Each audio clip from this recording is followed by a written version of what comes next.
Now 6.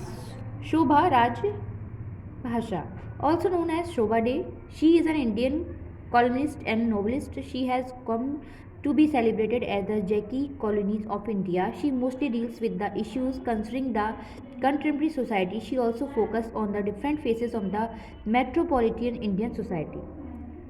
इन्हें शोभा day के नाम से भी जाना जाता है। जो शोभा राज्य भाषा, इनको शोभा डे के नाम से भी जाना जाता है। वह एक भारतीय स्तंभकार और उपन्यासकार है। वह जैकी कॉलोनीज ऑफ इंडिया के रूप में मनाए जाने लगा। वह ज़्यादातर समकालीन समाज से संबंधित है, युद्धों से संबंधित हैं।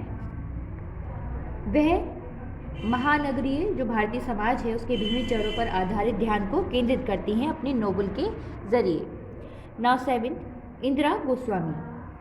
She was honoured with the Jnanpith award which is the highest literary honour. Her work focus on women and different aspects of Assamese society. Her most famous work are Pages Stained with Blood and The Moth-Eaten Houden of Tuskar. Indira Goswami, उन्हें ज्ञानपीठ पुरस्कार से सम्मानित किया गया था, ज्ञानपीठ पुरस्कार से सम्मानित किया गया था। इनका जो सर्वोच्च साहित्य जो कि कहा जाता है ये सम्मान है। उनका काम महिलाओं और असमी समाज के विभिन्न पहलुओं पर केंद्रित था। उनकी जो सबसे प्रसिद्ध कृतियाँ हैं page stain with blood and the moth eaten howdah of tusker. Now 8. Kiran Desai. The second Indian to win a Booker Prize in 2006 for her book The Inheritance of Loss के लिए. Kiran Desai also won enthusiastic reviews for her debut novel Hula Balu. In the Guava Richard, she is the daughter of Anita Desai and her work is motivated by globalization. Kiran Desai 2006 में इन्हें Booker पुरस्कार जीतने वाली दूसरी भारतीय महिला बनी. इन्होंने अपनी पुस्तक द इनहेरिटेंस ऑफ लॉस के लिए किरण देसाई ने अपनी डेब्यू उपन्यास हुला वालू इन द ग्वाल रिचर्ड के लिए भी उत्साही समीक्षा जीती और कई पुरस्कार भी जीते. ये अनीता देसाई की बेटी है और इनका काम भूमंडलीकरण से प्रेरित है. मीन्स जो ग्लोबलाइजेशन मीन्स भूमंडलीकरण. Now 9th. शशि देशपांडे.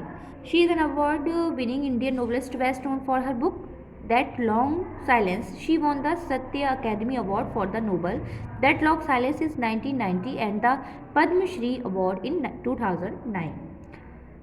शशि देशपांडे वह एक पुरस्कार विजेता भारतीय उपन्यासकार हैं जिन्हें उनकी किताब द लॉन्ग साइलेंस के लिए जाना जाता है. उन्होंने 1990 मीन्स 1990 में उपन्यास द लॉन्ग साइलेंस के लिए साहित्य अकादमी पुरस्कार और 2009 में पद्मश्री पुरस्कार को जीता. इन दिस पेज जो फेमस इंडियन वुमेन नोवेलिस्ट है उनकी पिक्चर्स दी गई हैं. आपको आइडेंटिफाई करना है और राइट प्लेस पे उनके नंबर को लिखना है. फर्स्ट है आपकी सरोजनी नायडू जो फर्स्ट नंबर है हमारा जी. तो यहाँ पर आप फर्स्ट नंबर लिखेंगे. ये पिक्चर है सरोजनी नायडू की. सेकंड है आपकी अरुंधति रॉय. ये पिक्चर अरुंधति रॉय की है तो यहाँ पर आप सेकंड नंबर लिखेंगे. थर्ड है आपकी जुम्मा लाहिरी. ये यहाँ पर आप थर्ड नंबर लिखेंगे. फोर्थ है आपकी कमला दास. ये है कमला दास, यहाँ पर आप फोर्थ नंबर लिखेंगे. फिफ्थ अनीता देसाई. ये अनीता देसाई है, यहाँ पर आप फिफ्थ नंबर लिखेंगे. सिक्स है शोभा राजध्यक्ष या शोभा देवी इनको कहा जाता है. नंबर 6 पर ये पिक्चर है, यहाँ पर आप 6 नंबर लिखेंगे. एंड सेवेंथ है आपकी इंदिरा गोस्वामी. आई पर ये पिक्चर इंदिरा गोस्वामी की है तो यहाँ पर आप 7 नंबर लिखेंगे. 8th है किरण देसाई. ये किरण देसाई, ये पिक्चर किरण देसाई की है तो यहाँ पर आप 8 नंबर लिखेंगे. एंड 9 है शशि देशपांडे. ये पिक्चर शशि देशपांडे की है. So it's clear. So I hope you all have understand this chapter. Keep practice and learn also. Thank you.